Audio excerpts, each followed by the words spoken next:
Donc maintenant qu'on a vu comment le système de jeu fonctionne dans le moteur avec la philosophie et le système d'état lié aux objets, on va voir comment faire évoluer les états des objets entre eux via le système qu'on appelait déclencheur ou trigger en anglais. Donc si jamais vous voyez marqué quelque part trigger, c'est normal, c'est des reliquats de développement parce qu'en informatique on utilise souvent le mot trigger.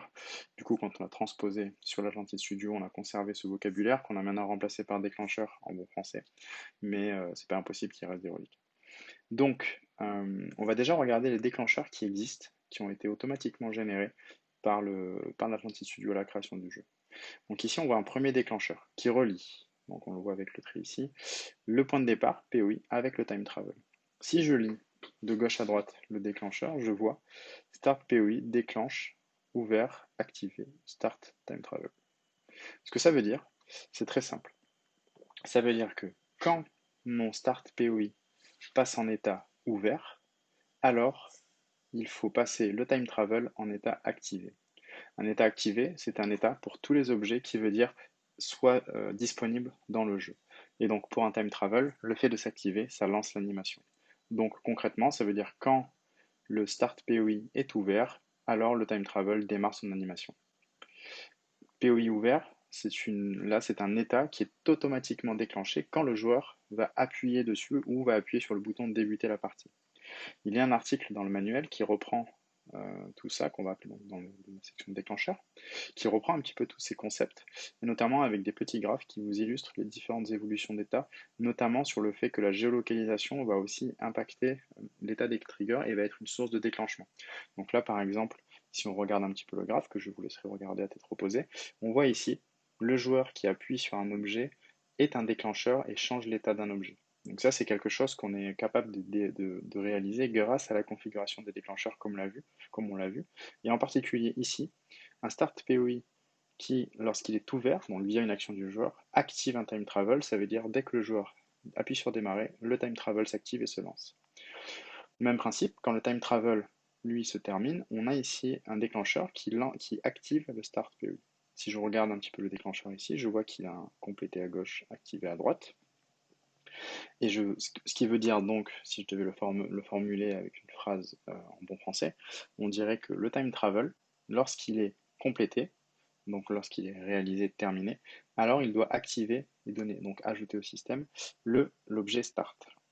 Donc le time travel, l'état complété, passe l'objet start en état activé. Le time travel passe en état complété automatiquement à la fin d'une animation. Toutes ces informations-là, qui sont euh, au final, au début, peuvent paraître un petit peu abstraites, mais il n'y en a pas énormément, donc on les apprend assez vite, et en fait elles sont assez cohérentes, c'est-à-dire que l'état complété euh, est un état qui est automatiquement déclenché quand un objet, en fonction de son type, est terminé. Donc pour un time travel, on voit bien que c'est une animation début-fin, il passe en état complété quand il est terminé. Sur une discussion, quand la discussion est terminée, elle est complétée. Donc maintenant qu'on a vu ça, on va regarder comment ces comportements-là sont traduits dans la configuration du déclencheur. Si je regarde ce déclencheur-là qui me dit que quand mon time travel est complété, alors l'objet start est activé. Si je regarde cette configuration-là, je vois qu'il y a 4 paramètres que je peux changer. Ici, j'ai sélectionné un item. Ça, c'est un paramètre qui permet de définir la destination. On verra par la suite que c'est un champ qui est généré automatiquement, donc il n'a pas nécessité d'y toucher, sauf cas très exceptionnels. Un timer, c'est si on a la nécessité de déclencher a posteriori, donc avec un décalage. On a la capacité de le faire. C'est optionnel. Je pourrais très bien dire, le time travel se termine, 3 secondes plus tard, je veux que tu actives le POI start. Pourquoi pas? Faites attention, c'est des millisecondes, c'est-à-dire qu'il faut les convertir quand vous réfléchissez en secondes, il faut les convertir en millisecondes, ou si vous réfléchissez en minutes, il faut faire l'opération. Pour cela, je vous invite à aller sur Google et à taper simplement 5 minutes en millisecondes, directement dans la barre de recherche Google, vous recherchez, vous aurez la valeur qui est exprimée. Ou alors, si vous êtes un friand des mathématiques, libre à vous de faire une petite opération ou une petite fiche Excel pour gagner du temps. Euh, Si on revient du coup au paramétrage, on voit ici qu'on a deux autres champs qui vont être état du déclencheur, état déclenché. État du déclencheur, comme ça l'indique, ça veut dire qu'au moment où le déclencheur, qui est donc le premier objet initial qui initie le déclenchement, passe dans un état qui est l'état que l'on définit ici. Donc ici, on a l'état complété. Donc quand le déclencheur time travel passe en état complété, alors l'état du déclenché, start, passe en état activé. Si je regarde maintenant dans la liste déroulante, je vois qu'ici il y a trois options. L'état déclenché, il n'y en a qu'une.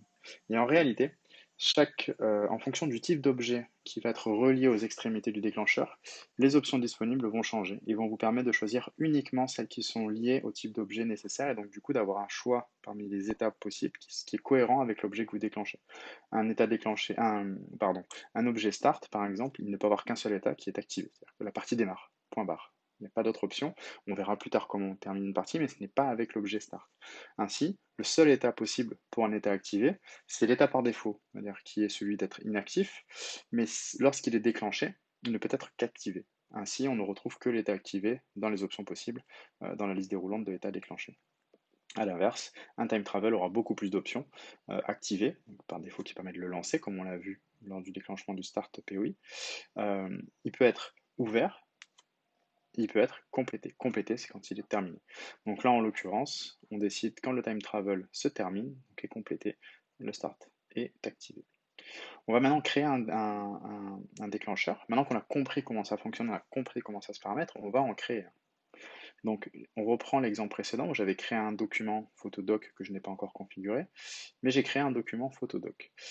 Comme on le voit, il est entouré de rouge, donc il n'est pas encore relié à mon jeu, et donc le système me le remarque et me dit attention, cet objet il sera jamais accessible dans l'expérience du joueur. Donc là, ce que je vais vouloir faire maintenant, c'est dire ok, dès le début de la partie, je veux ajouter le document, le Photodoc, à l'inventaire du joueur. Pour ça, c'est très simple. Si je survole la petite case out, donc out c'est la sortie, ça veut dire que je vais pouvoir rajouter en cliquant et en déplaçant mon curseur, je peux créer un lien automatiquement vers le in du document qui m'intéresse. Et quand je fais ça et que je relâche, automatiquement le déclencheur est créé. Il y a une particularité où il faut faire très attention. Le déclencheur qui a été créé, il a été paramétré pseudo-automatiquement en fonction de ce que la lentille studio était capable de comprendre de ce que vous étiez en train d'essayer de faire. Il faut donc revérifier. Donc là, par exemple, je vois bien que ok, l'item visé, c'est Photodoc, ça c'est bon. Timer, par défaut, il ne m'en met pas. Par contre, je vois qu'il n'y a pas d'état de déclencheur qui est préconfiguré. Ça, c'est très important parce que si je mets rien ici, en aucun cas, ce déclencheur ne va s'activer et va activer mon Photodoc.